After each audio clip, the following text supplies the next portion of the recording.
Texas A&M's tight end room is going to steal the show for this offense.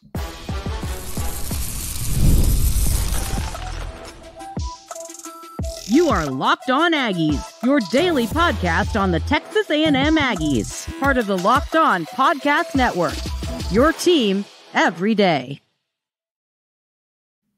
Welcome on into Locked On Aggies. I'm your host, Andrew Stefaniak. Thanks for making Locked On Aggies your first listen every single day. Today's episode is brought to you by Game Time. Download the Game Time app, create an account, and use code Locked On College for $20 off your first purchase.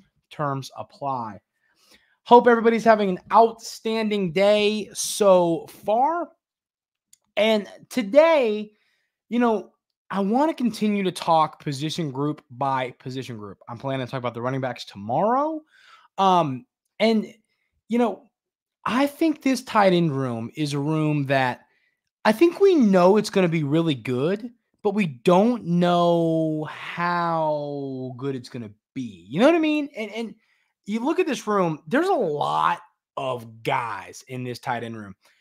I think this is one of the deepest rooms on the roster. Like, you got a lot of tight ends. You got like 3 transfers, Watson, Miller, Calhoun. You still got Donovan Green. You still got Theo. You still got Platt. I mean, this is like, and you get the freshman. Like, this is a crazy deep tight end room, which is a good thing. I mean, it's a good thing. And, some of these players, I know Watson at times was a little banged up. It's not a bad thing. One thing y'all will never see me do is complain about having depth at a position. You're never going to hear me do that. I love having depth at a position. And, I think Donovan Green, and I've talked a ton about him, I just think what he's going to do this season is going to be incredible. I think, Donovan Green and Connor Wigman kind of have a similar situation, similar story. Both of them 2 years ago showed signs, but, they were just signs. And then last year was supposed to be the year where, hey, look at this guy. Look at Wigman. Look at Green. These guys are incredible elite football players. And then, it doesn't – Wigman, at least Wigman was able to play a few games. Green tears the ACL right before the season starts, has to miss the season. So I don't think a lot of college football fans – people forget about players. When they don't see them for a while, people forget about players. And I think that's happened with Donovan Green, which is understandable. You haven't seen him on the field in a long time. Like, it makes sense. But now is his opportunity to show the world and to show the college football world, hey, I'm a really, really good player. So I would watch out. I think he takes this room over. I've said that. I do like the additions of Watson and Miller and Calhoun. I think that some of these additions were great and smart because, once again, you can never have enough players. And, I think that at the end of the day, what this is all going to come down to is, what does Colin Klein do with his tight ends? We know that Colin Klein loves the tight end position. I love pulling up these numbers. I want to pull up exactly how he used his tight ends last year. So let's go to Kansas State. So last year, Kansas State's tight end, their leading tight end, who Sanat, who did he get drafted to? The Commanders. And I think he was an early round pick. The point being, Colin Klein can develop tight ends. But Sanat had 49 receptions for 676 yards and 6 touchdowns. So he led Kansas State in receiving touchdowns and receiving yards and was 4 receptions away from leading in receptions. Their leading receiver had 53 catches. So Colin Klein loves to use the tight end position. And that's not going to change at Texas A&M. We have heard time and time and time again, Coach Klein or Coach Elko talk about how much they plan to use the tight ends. It's no secret. It's no secret how much they're going to use the tight ends in this offense. So I'm just really anxious to see how many guys are utilized. We know Donovan Green is going to be great. After Donovan Green, what does the rest of this unit look like? What is the rest of this room going to do? What is their role going to be? That, to me, is going to be really interesting. I like the upside of all these players. In all honesty, I have Platt at the bottom of this list right here, and I'll tell you, I think Platt's a great football player with a ton of upside. I just think it's kind of like, DJ Hicks last year. Man, he's a 5-star. He's a great player, but he's buried behind the great defensive line. I think you could say the same thing about Platt. He's a great tight end, but he's buried in a deep, deep room full of veterans and transfers and older players, and that's just tough. I think he's going to have his time, but the reason talking so much about Platt is because I think that he's a great example of what I'm talking about here. He's a great example of the fact that you have 5-6 tight ends, and all of them are really good, and all of them, I think, can play a serious role for this team, and all of them make you better. That's the reality here. You never complain about having a lot of depth, and I don't think you're going to hear Colin Klein complain or Mike Elko complain. I think he feels very good about the depth on his team. So, Donovan Green, what does his year look like? Can he kind of do what Sanat did last year? Now, am I going to sit here and talk y'all into Green having 1,000 receiving yards? No, because I just, that's not going to be what his role. This team wants to run the ball. I'm not going to talk you into that. But what I will try and talk you into is the fact that I think there's a world where he has somewhere in that 500 to 700 yard range, of course. I think there's a world where he has 5 to 7 touchdowns. I believe that. Donovan Green is a high upside player with a ton of NFL upside. A player that when I talk about him, I think Donovan Green's a player that we're all going to be drafting on our fantasy football teams down the road. Like that's the reality here. I really do believe that he is that good of a player. So I think his tight end room's in a great spot. I think it's almost in a better spot than last year. Now, I'm a huge Jake Johnson fan. I think him and Donovan Green, that 1-2 punch would have been great, and of course you had Max. But at the end of the day, I look at this room and I say, I think that maybe Jake Johnson was better than anybody else you have on this roster besides Green. But at the same time, I think you have more depth now than you did last year. So, and like Platt was there last year, but now he's had a year in the system, so he's better now than he was last year. I think that's kind of my thoughts here. I'm really excited about the upside of this room because once again, they're going to be utilized, ladies and gentlemen. Please do not forget how much Colin Klein is going to utilize this tight end room. He wants to feed these tight ends. He's going to use them to help create holes in the running game. Colin Klein is going to make sure that these tight ends are utilized in this offense a ton. I'm not talking about a little. They are going to be fed the rock. I am all-in believer in that fact. Then, I just think I'm so in on Donovan Green. The only thing that's going to be interesting is are any of these veterans transfers, any of those guys, can they work their way into the lineup? Maybe I don't believe Green's the best blocker on the team, and I could be wrong about that. He's had, more time to develop in 2 off seasons. Obviously he didn't get to play last year, but he did have the off season last year, off season this year once he got healthy. So, maybe he's a better blocker, but I still think that some of these other guys, maybe on the blocking side of things, are better. But when it comes to who's your guy, it's me catching passes from Connor Wigman. I'm an all-in believer that is going to be Donovan Green. So, I think this room is going to be really good. I think Colin Klein's going to use all the players in this room a lot, and he's going to use them well. So now's your chance to buy into the hype of this Texas A&M tight end room. I know I am. I think it's going to be a great room, and I'm really excited to see how well Colin Klein, who I think is going to be one of the better offensive coordinators in all college football, is going to utilize one of his deepest position groups. So I am anxious to see that.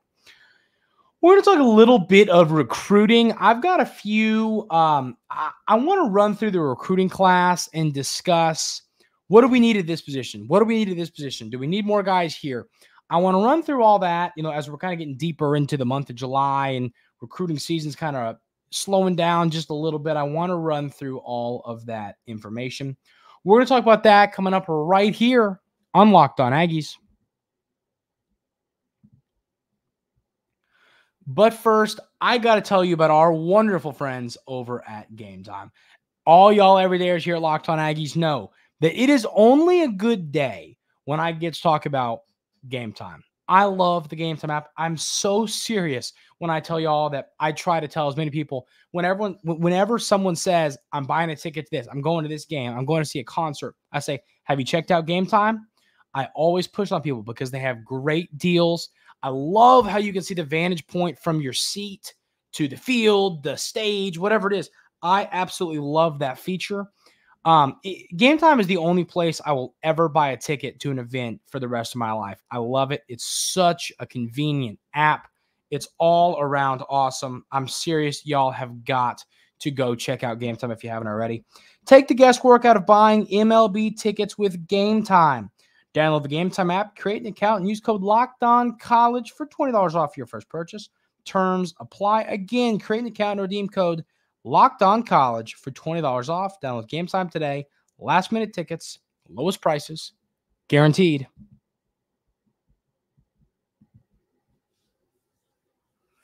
So I want to run through this recruiting class and kind of break down where are we at. So the class currently sits at, this is at 5:50 on Tuesday. So I'm recording this day early. So if someone commits tonight, we'll break that down later. But currently sit at 19 commits.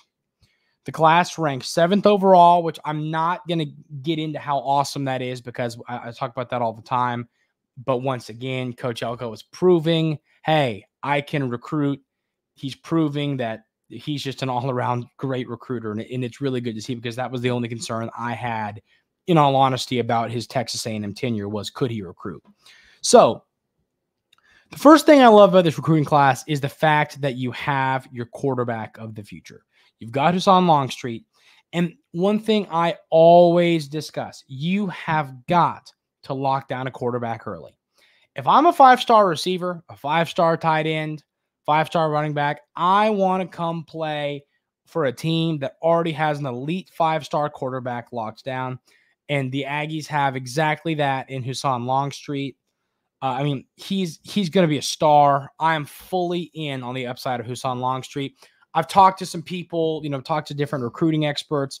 People are really starting to buy into the Hassan Longstreet hype. I think he's going to be a great player, and I just can't wait to see the upside he possesses. So that's thing one about this recruiting class. So now I kind of want to run through position by position. What do you need? I mean, you've already got 19 commits, like I said.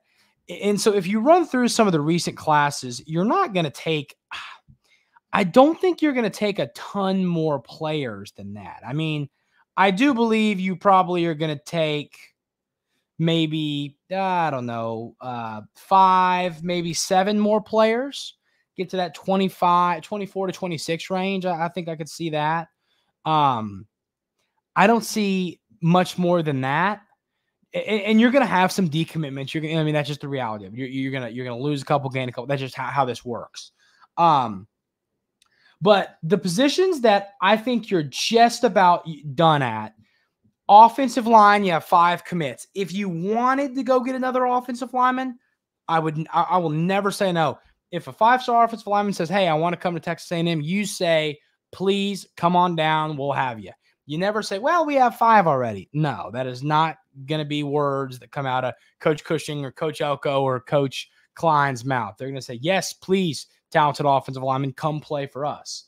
And then now corner, you have 4. Once again, maybe if someone comes on your radar, things can happen, but that feels like you've pretty much got those positions locked up there.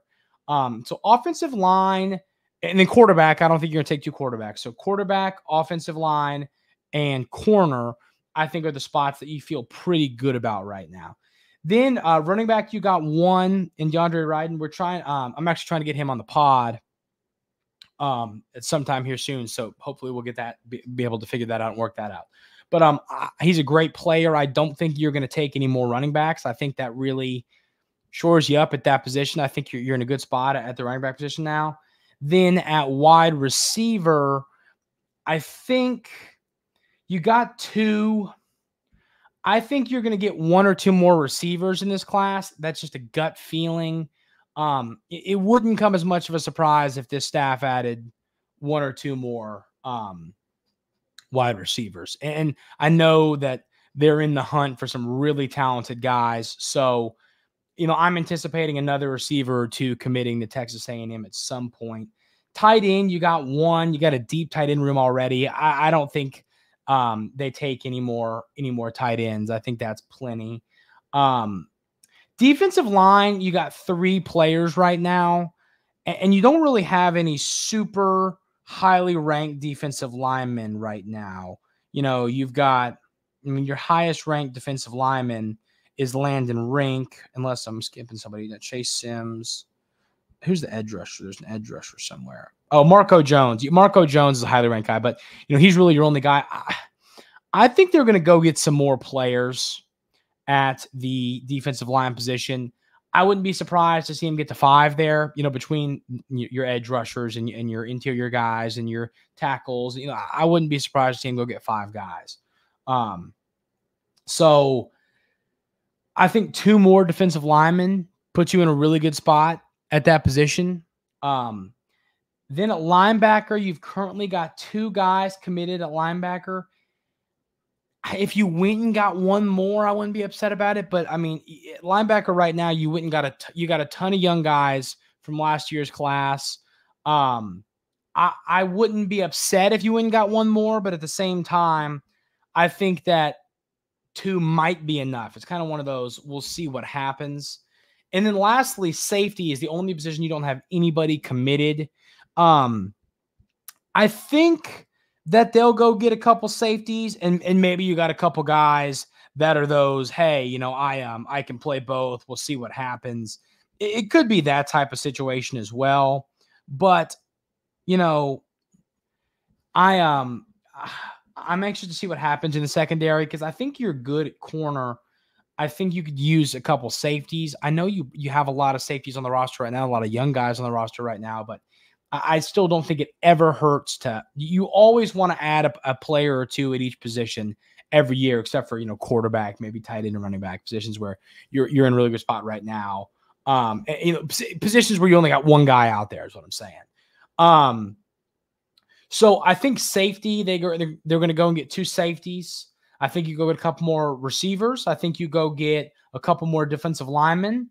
And I think those are the positions you got to hit hard. D-line, safety, and receiver. Those are positions you got to hit it hard. I think you need to go get a couple more guys there.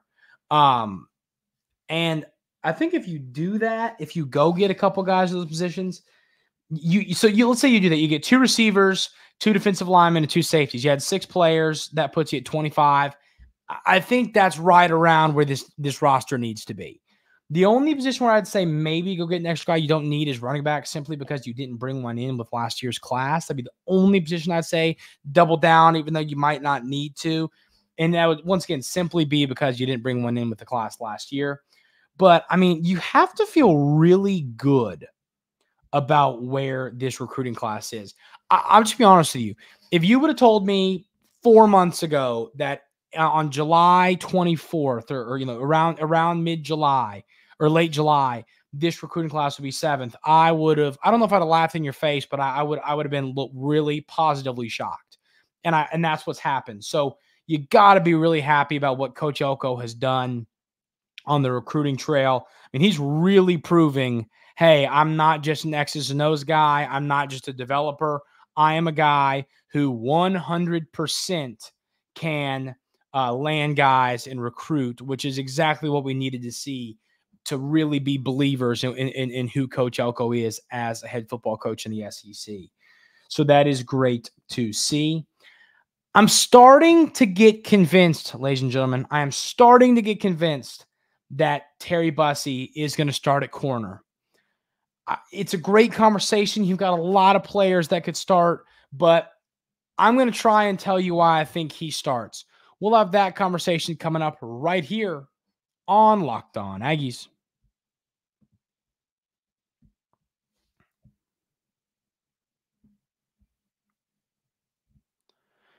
So here is my thoughts on this conversation.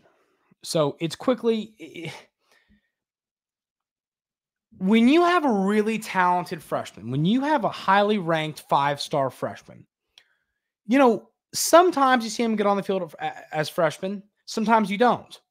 At Texas A&M, it's like last year, we didn't see a ton of Hicks, like that happens. It happens because of different things, different, you got a really deep room somewhere, whatever. I think at corner, I think Terry Bussey is so talented that he's going to make it hard to keep him off the field. That's my opinion. Will I be surprised if he doesn't end up starting? No, I wouldn't be surprised if he doesn't end up starting. But I do think there's a world where, the staff just goes, okay, he's the most talented guy on the roster. Let's put him out there. Let's see what happens. I think that could be the reality. And, I think that even if he isn't the starter, he's going to work his way into the 2 deep to where, hey, if you lose one guy to injury, Terry Bussey's in there. And, you might as well, my argument I'm trying to get at here is you might as well just get the rust off early. Like, hey, let's let him start. Let's let him get through the freshman issues early. And if he does that, I just think it's going to help him, develop quicker. I mean, and it's just going to be he's one of those guys that I will stand by this forever, that he is just, you can't not have him on the football field. He is too talented. He is too good. He's too quick. He's too athletic. He's too instinctual. He is an elite football player. And it's going to be incredibly difficult to not have him on the field. That's just the reality. It's going to be so hard to not have him on the football field. So I believe at the end of the day, I'm starting to buy that Terry Bussey is going to be the guy, and he's going to have to beat out a veteran. He's going to have to beat out either a transfer or a veteran. And I think he's the most talented, talent-wise. I think he's the most talented corner on this roster. So he's just got to get past the whole I'm a freshman thing, because talent-wise, I think he's got it. So now it's going to be, can he, he's got the talent. Can he beat somebody else out when it comes to the other stuff? They're veterans. They've played a lot. They've played a lot in the SEC. They understand how the SEC works, all that. That is going to be what it comes down to for Terry Bussey. But I am a firm believer that he's going to he's going to be on the field, whether it's as a returner, whether it's some snaps as an offensive gadget guy. He's too good. He's too good of a football player. He's going to be on the field as a freshman. What's going to be interesting is it in a starting capacity? Is it just special teams? Is it just a few snaps here and there? Or is he a legit starter on this roster? And that is what's going to be interesting. That is going to do it for today's episode of Locked On Aggies. Thank you all so much for being here every single day. I really, really appreciate it. We're getting really close to 2,000 subscribers here on YouTube. If you haven't hit that subscribe button already, please go ahead and hit it. It really helps the show. I would really, really appreciate y'all doing that for me. Tomorrow, we're going to break down the running back room. I've got a bold prediction for the running back room. So that is what we're going to talk about on tomorrow's episode of Locked On Aggies. Once again, thank you all for being here every single day. I really appreciate it. I hope everybody has an outstanding rest of their day today, and we will see you tomorrow right here on Locked On Aggies.